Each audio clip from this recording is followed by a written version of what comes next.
হরে কৃষ্ণ। এই বছর 2025 শিব চতুর্দশীর ব্রত কবে পালন করবেন? 26শে ফেব্রুয়ারি নাকি 27শে ফেব্রুয়ারি?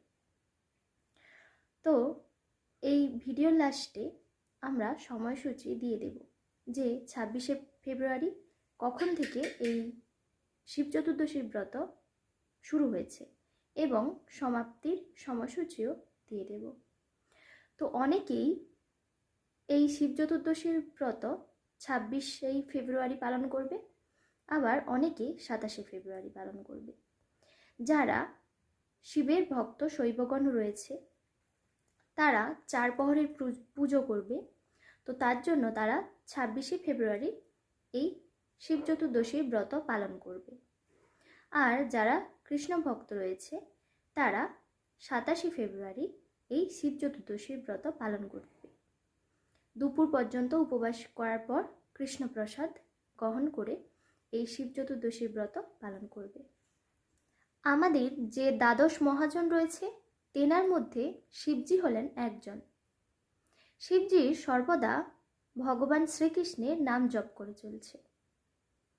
তিনি তেনার ভক্তকে কৃষ্ণ ভক্তি প্রদান করেন। তিনি চান যেন তেনার ভক্তরা কৃষ্ণ ভক্তি লাভ করুক। তো অতি অবশ্যই সবাই কিন্তু এই শিব চতুর্দশীর ব্রত খুব নিষ্ঠা সহকারে পালন করা প্রয়োজন এবং শিবজিকে সন্তুষ্ট করে তেনার কাছে চাওয়া উচিত যে আমরা যেন কৃষ্ণ ভক্তি লাভ করতে পারি। আর শিবজি আরেক নাম হলো আশুতোষ, তিনি অল্পতে সন্তুষ্ট হয়ে যান। তাই তেনাকে সন্তুষ্ট করে তেনার কাছ থেকে কৃষ্ণ ভক্তি প্রার্থনা করা আমাদের উচিত, সবাইয়েরই উচিত। তো তাই এই শিব চতুর্দশীর ব্রত খুব খুব মনোযোগ দিয়ে খুব নিষ্ঠা সহকারে আমাদের পালন করা উচিত এবং শিবজির কাছে আমাদের প্রার্থনা করা উচিত যেন আমরা কৃষ্ণ ভক্তি লাভ করতে পারি। এই শিব চতুর্দশী নিয়ে একটি খুব সুন্দর কাহিনী আছে। চিত্রভানু নামে এক রাজা ছিল। তো এই শিব চতুর্দশী নিয়ে একটি খুব সুন্দর কাহিনী রয়েছে। চিত্রভানু নামে এক রাজা ছিল। তিনি সর্বদা এই শিব চতুর্দশী ব্রত পালন করতেন। তো এমন একদিন তিনি শিব চতুর্দশী ব্রত পালন করছেন, আর ওই সময় অষ্টবক্র মুনি এই রাজার কাছে উপস্থিত হলেন এবং রাজাকে জিজ্ঞাসা করলেন যে তুমি এই ব্রত কেন পালন করো? তো তখন রাজা বললেন যে তিনি আগের জন্মে, তিনি কোনো এক জন্মে তেনার একজন বেদ ছিল। তিনি পাখি হত্যা করতেন। তো একদিন পাখি শিকার করতে যাচ্ছিল, তো ফেরার সময় খুব বৃষ্টি শুরু হলো, সন্ধেও নেমে এলো। তো তখন তিনি কিছু না করতে পেরে একটি গাছের ওপরে উঠে বসে পড়ল, আর অনেক কিছু ভাবতে ভাবতে ওই গাছের পাতা ছিঁড়ে নিচে ফেলতে লাগছিল। তো তখন ওই পাতাগুলির সাথে জল মিশ্রিত হয়ে নিচে পড়ছিল, আর নিচে ছিল শিবলিঙ্গ।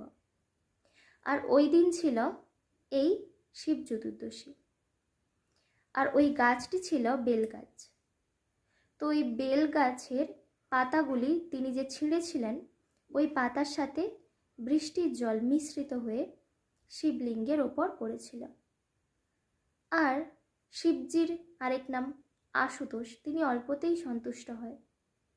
তো এই অল্পতেই তিনি সন্তুষ্ট হলেন এবং এই রাজাকে তিনি মুক্ত করে এই জন্মে রাজা করলেন। তিনি আগের জন্মে বেদ ছিল, আর এই জন্মে শিবজির আশীর্বাদে তিনি রাজা হলেন।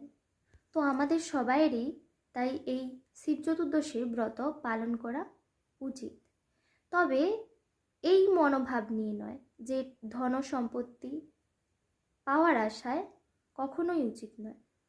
কৃষ্ণ ভক্তি পাওয়ার জন্য আমাদের এই শিব চতুর্দশীর ব্রত পালন করা উচিত। শিবজিকে সন্তুষ্ট করা উচিত। আর শিবজি সন্তুষ্ট হলে আমাদের কৃষ্ণ ভক্তি প্রদান করবেন। তার জন্য আমাদের এই ব্রত পালন করা উচিত। 2025 শিব চতুর্দশীর তিথি শুরু হবে ভারতের সময় অনুসারে 26শে ফেব্রুয়ারি সকাল 11:08 থেকে এবং 27শে ফেব্রুয়ারি সকাল 8:54 পর্যন্ত থাকবে এই শিব চতুর্দশীর তিথি। 2025 শিব চতুর্দশী 4 প্রহরের পূজার সময়সূচি। প্রথম প্রহর শুরু হবে বিকেল 5:39 থেকে সন্ধে 8:44 পর্যন্ত। দ্বিতীয় প্রহরের পুজো শুরু হবে 8:44 থেকে 11:49 পর্যন্ত। তৃতীয় প্রহরের পুজো হবে 11:49 থেকে মধ্যরাত্রি 2:54 পর্যন্ত এবং চতুর্থ প্রহরের পুজো শুরু হবে 2:54 থেকে সকাল 6টা পর্যন্ত।